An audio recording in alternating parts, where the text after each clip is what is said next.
परीक्षा लेंगे।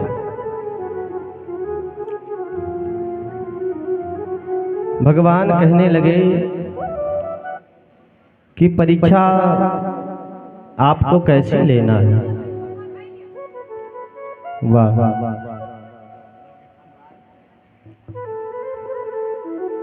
बोले सभी दानदाताओं की जय। हम लोग का अच्छा है, दूसरे के यहाँ खाना है। भगवान बोले ठीक है, परीक्षा लीजिए। इधर बात बन ही रही थी, तब तक उसी बीच में यमराज पहुंच गए। यमराज बोले महाराज आप तो परीक्षा लेंगे, हम भी परीक्षा लेंगे मोर ध्वज का। भगवान पूछे भैया अर्जुन का तो अपमान हुआ है, परीक्षा लेने जा रहे हैं, आप क्यों लेंगे परीक्षा। यमराज बोले महाराज मूरत ध्वज की नगरी में जो भी मरता है वो सीधे बैकुंठ जाता है, हमारे यमलोक तो कोई आता ही नहीं है। हम केवल यही देखने चलेंगे कि वो राजा धर्मात्मा कैसे हैं, उनके नगरी में जो भी मरते हैं बैकुंठ ही क्यों जाते हैं। आज महाराज अर्जुन और भगवान कृष्ण और यमराज, अर्जुन और भगवान कृष्ण साधु का वेश बनाते हैं और यमराज को सिंह का वेश बनाते हैं। आज तीनों लोग वेश बना करके पहुंचते हैं राजा मूरत ध्वज के यहाँ कि साधु बन ले कृष्ण जी हो,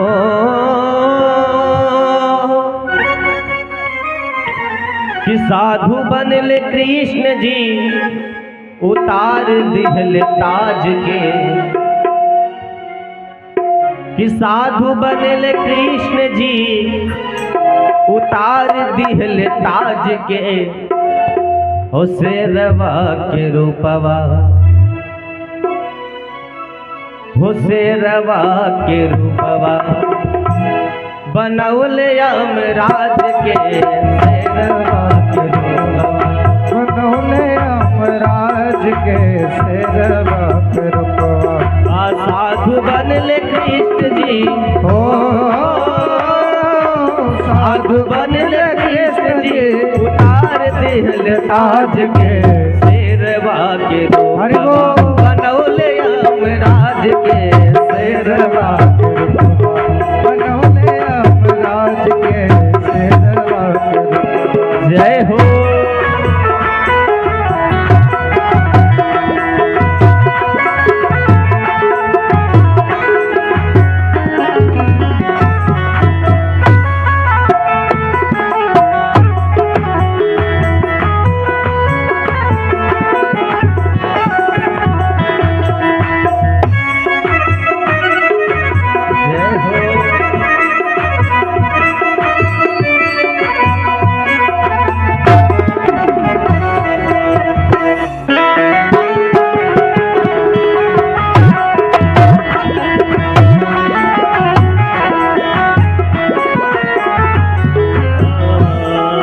धीरे पहुँचेला भक्त के दुआरे, धीरे धीरे पहुँचेला भक्त के दुआरे, धीरे धीरे पहुँचेला भक्त के दुआरी, धीरे धीरे धीरे धीरे धीरे धीरे धीरे धीरे धीरे धीरे पहुँचेला भक्त के दुआरी।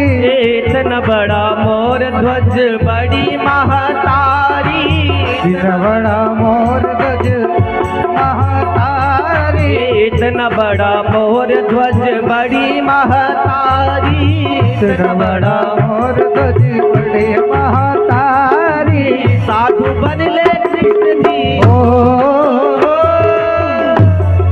साधु बन ले कृष्ण जी उतार दिहल ताज का, शेरवा के रूपवा बनौले यमराज का, शेरवा के रूपवा बनौले यमराज का, शेरवा के रूपवा बनौले यमराज का, शेरवा के रूपवा बनौले यमराज का, शेरवा के रूपवा बनौले यमराज का, शेरवा के रूपवा शेरवा के रूपवा बनौले यमराज का। बोले गोविंद भगवान की जय। आज यमराज जी को शेर का रूप बनाते हैं। थोड़े टाइट करो भैया। और भगवान कृष्ण और अर्जुन जी साधु का भेष बनाते हैं।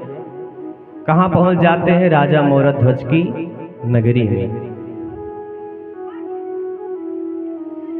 आज मोरध्वज को पता चलता है कि हमारे मुख्य द्वार पे संत लोग पधारे। महाराज सिंहासन छोड़ करके दौड़ पड़ते हैं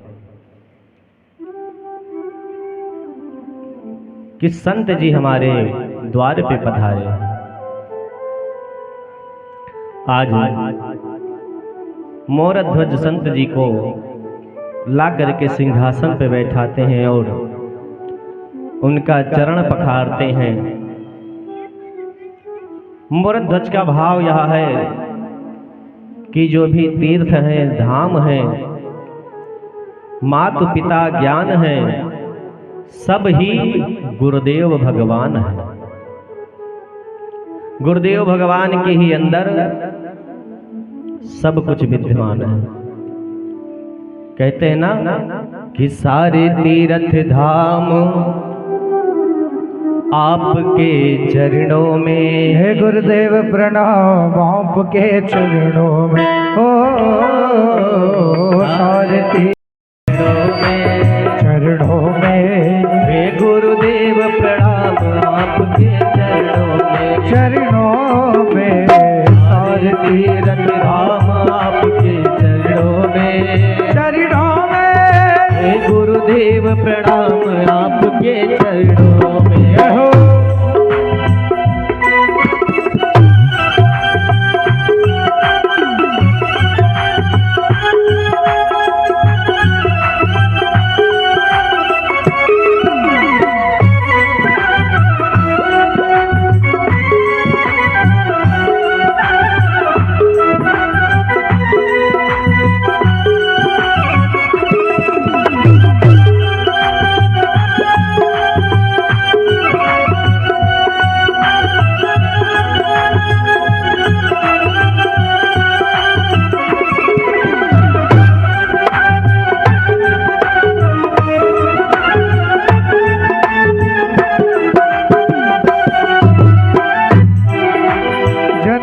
दाता मौत पिता है आप कर्म के दाता हो। आप कर्म के दाता हो। आप मिलाते हैं ईश्वर से आप ही भाग्य विधाता हो। आप ही भाग्य विधाता हो। आप ही भाग्य विधाता हो। हे गुरु ब्रह्मा हे गुरु विष्णु हे गुरु ब्रह्मा हे गुरु विष्णु हे शंकर भगवान आपके चरणों में। हे गुरुदेव प्रणाम आपके चरणों में। सारे तीर्थ धाम आपके चरणों में। चरणों में हे गुरुदेव प्रणाम आपके चरणों में। करता करे न कर सके गुरु करे सो होए। करता करे ना कह सके गुरु करे सब होए। बोले प्रकार राजा मोरध्वज अपनी पत्नी और पुत्र के साथ में महाराज अर्जुन और भगवान का स्वागत सम्मान करते हैं, पैर को प्रक्षालन करते हैं, दिव्य भोजन परोसते हैं। वहीं पे अर्जुन जी बोल देते हैं कि हम भोजन बाद में करेंगे, सबसे पहले कई दिनों से भूखे हमारे सिंह हैं, इन्हें आप कुछ व्यवस्था करा दें तभी हम भोजन करेंगे। महाराज मोरध्वज बोले कि आप भोजन करिए, बाजार में भी जाकर के इसके भोजन की व्यवस्था हम जरूर कराएंगे, सिंह आपका भूखा नहीं रहेगा।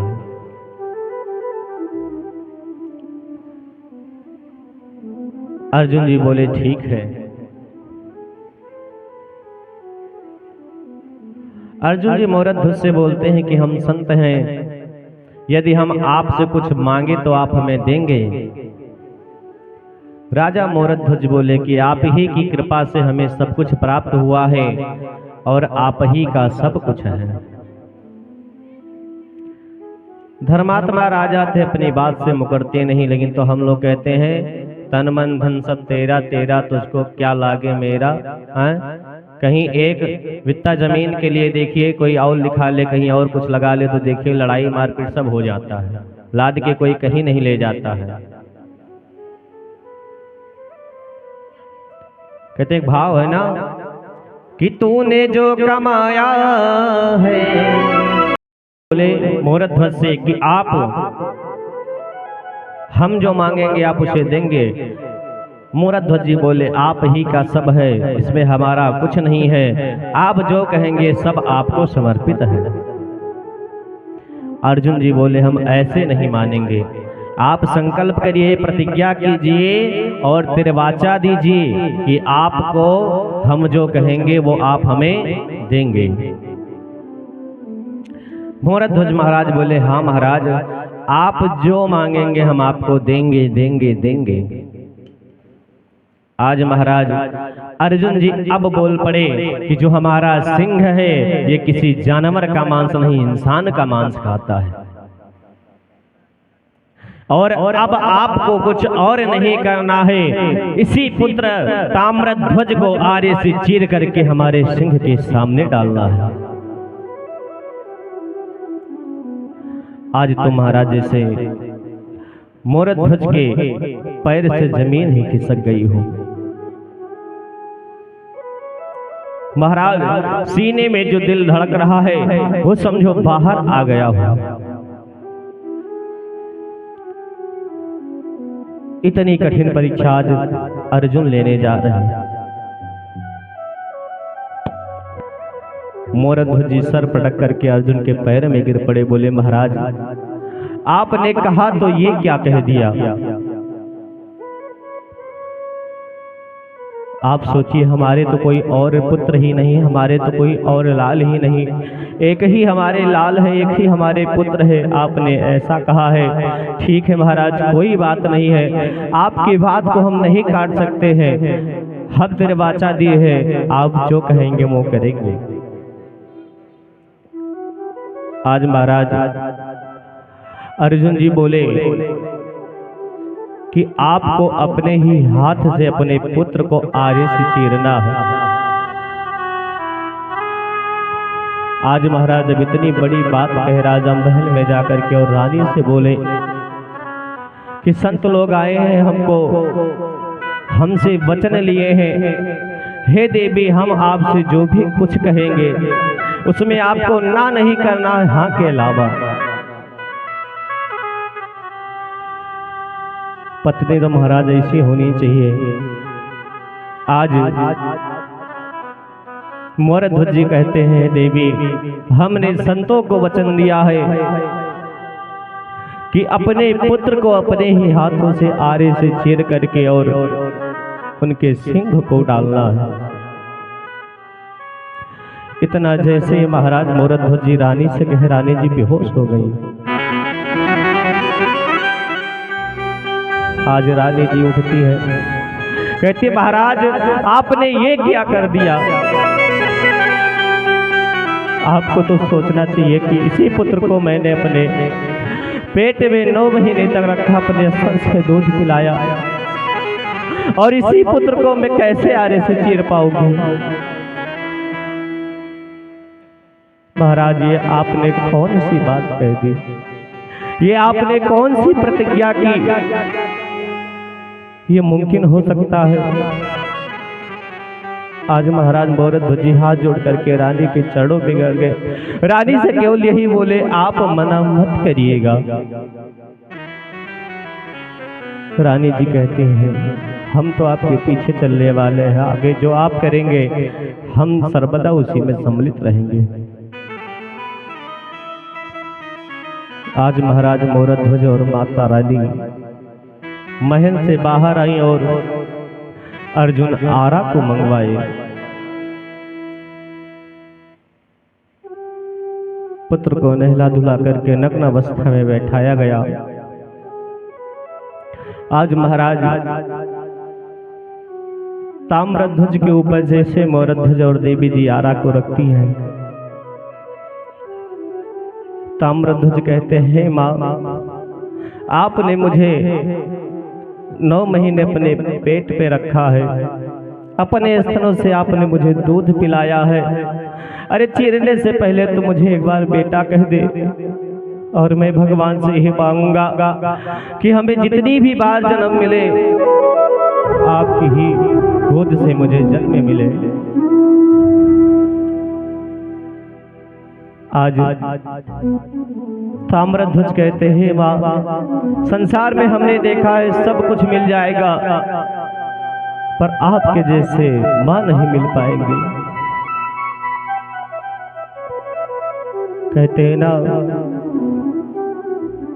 कि माई के दूधवा जैसन कोनो मिठाई ना मिली, माई के दूधवा जैसन कोनो मिठाई न मिले।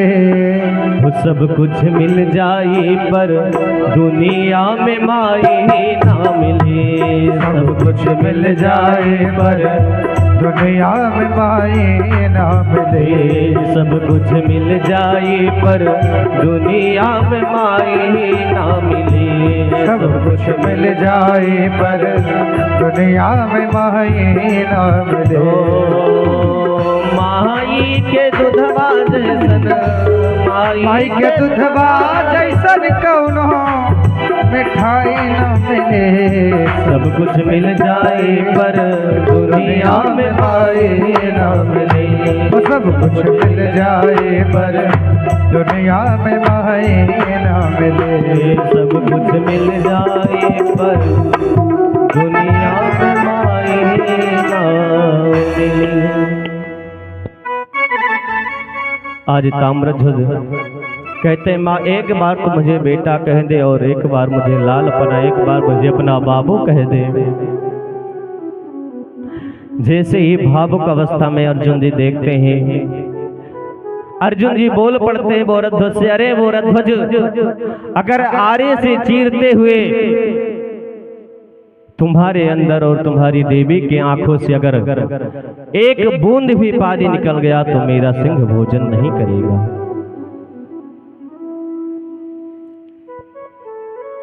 आज महाराज इतनी कठिन परीक्षा अर्जुन जी लेते हैं। मोरध्वज अपने आप को संभालते हैं, देवी अपने आप को संभालती हैं और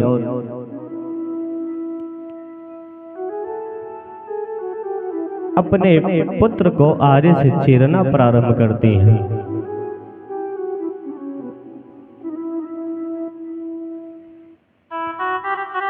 आज महाराज आरे से अपने पुत्र को चीरती हैं, चीर करके और अर्जुन के समक्ष में रखते हैं। अर्जुन ले जाकर के उस भाग को सिंह के मुख के पास रखते हैं। सिंह एक भाग तो खा जाता, दूसरा भाग छोड़ देता है।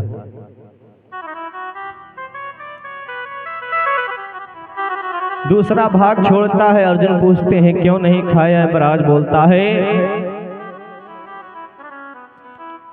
कि चीरते समय के आंख से पानी गिरा है, हमें पानी गिरा, नीचे टपका हुआ खून दिखा है। अर्जुन जी बोले हरे मोरध्वज मेरा शेर दूसरा भाग नहीं खा रहा है, क्या तुमने आरे से चीरते समय रोया है? मोरध्वज बोले नहीं, हमने तो नहीं रोया। देवी जी से पूछे आपने रोया है? देवी जी बोली मैंने नहीं रोया। अर्जुन बोले क्यों मेरा सिंह एक भाग को नहीं खाया। वहीं पर भगवान थे, भाई भगवान बोल चुके, अरे अर्जुन तूने इतनी भयानक परीक्षा ली है, अरे अपने बेटे को आरे से चीरा, मोरध्वज नहीं रोया, देवी नहीं रोई, लेकिन तो मेरे आंख से आंसू नहीं रुका। ये जो आंख से बूंद टपकी हुई है, आंसू गिरी हुई है, वो न मोरध्वज की है और ना उनकी पत्नी की है, ये तो सारे आंसू मेरे हैं। अभी भी परीक्षा पूरी नहीं हुई। अर्जुन कहते हैं जो आधा भाग है, इस भाग को अपने मेन दरवाजे पे जाओ टांगो मोरध्वज। मोरध्वज हाथ जोड़ करके खड़े हो गए, महाराज अभी अपने पुत्र को आरे से चीरे और आपको सिंह को खिला दिए, दोनों भाग आपका सिंह खा लेता, भला ये जो ब्याधि है खत्म हो जाती। अगर हम अपने पुत्र को टंगे हुए देखेंगे अपने मेन दरवाजे पे, हम कैसे रह पाएंगे महल में।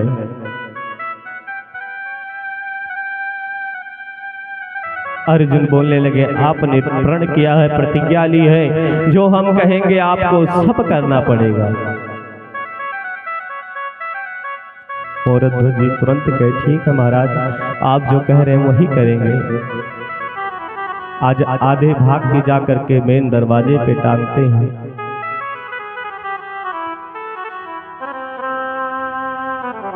अर्जुन जी परीक्षा ले रहे हैं, सारी भगवान की लीला है। भगवान जा करके बोले मोरध्वज से, हे मोरध्वज अब लाओ हम लोग भोजन करेंगे, क्योंकि भगवान और अर्जुन जी दोनों साधु भेष में हैं। महाराज दो थाली लगी, अर्जुन की और भगवान की। भगवान बोले दो थाली और लगाओ मोरध्वज। मोरध्वज बोले, हे प्रभु आज इस स्थिति में हम भगवान के भोजन कर पाएंगे नहीं हो सकता, आप लोग प्रसाद ग्रहण करिए, आप लोग जो कहिए हम वो सारी चीज करेंगे। भगवान बोले नहीं, आप भी भोजन साथ में करेंगे तो हम भोजन करेंगे। महाराज दो थाली और लग करके आई, 4 थाली हो गई। भगवान बोले एक थाली और लेके आओ। मोरध्वज पूछे, एक थाली अब और किसके लिए लाए प्रभु। भगवान बोले एक थाली अपने पुत्र के लिए लाओ। मोरध्वज कहने लगे, अभी तो आरे से चीर करके अपने बेटे को आपके सिंह को खिलाया, मेरा बेटा जीवित ही नहीं आएगा कहां से। भगवान बोले थाली लेके आओ, और थाली लेकर मोरध्वज जी आए। मोरध्वज से भगवान बोले अब अपने पुत्र को पुकारो। मोरध्वज जैसे ही बेटा ताम्रध्वज पुकारे, महाराज दौड़ता हुआ बेटा मोरध्वज के पास पहुंच गया। बोले गोविंद भगवान की जय हो। अब महाराज गोविंद जी मुस्कुराते हुए अर्जुन जी से पूछने लगे, अब बताओ अब और कौन सी परीक्षा लेना है तुम्हें।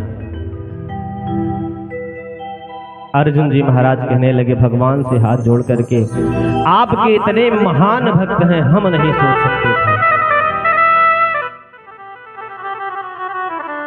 आज महाराज भगवान अर्जुन जी से बार बार प्रश्न करते हैं। अर्जुन जी कहते हैं महाराज हम हार गए, हमें जो अभिमान था हमारा अभिमान समाप्त हो गया। अर्जुन जी अपने वेश में आकर के, भगवान अपने वेश में आकर के मोरध्वज को दर्शन दिए और मोरध्वज हाथ जोड़ करके खड़े हो गए। मोरध्वज कहने लगे, हे प्रभु आपने मेरी परीक्षा ली, अन्य अब किसी की ऐसी परीक्षा मत लीजिएगा, क्योंकि हर कोई व्यक्ति हमारे ही जैसा हो ये हो नहीं सकता। भगवान बहुत ही प्रसन्न हुए और वहां से चले चले।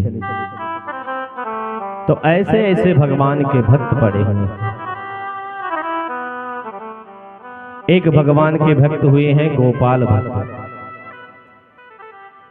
जो कि गांव में रहते थे। कलेश से दुखी होकर के एक संत के आश्रम में पहुंच गए। जब संत के आश्रम में पहुंचे तो वहां संत लोग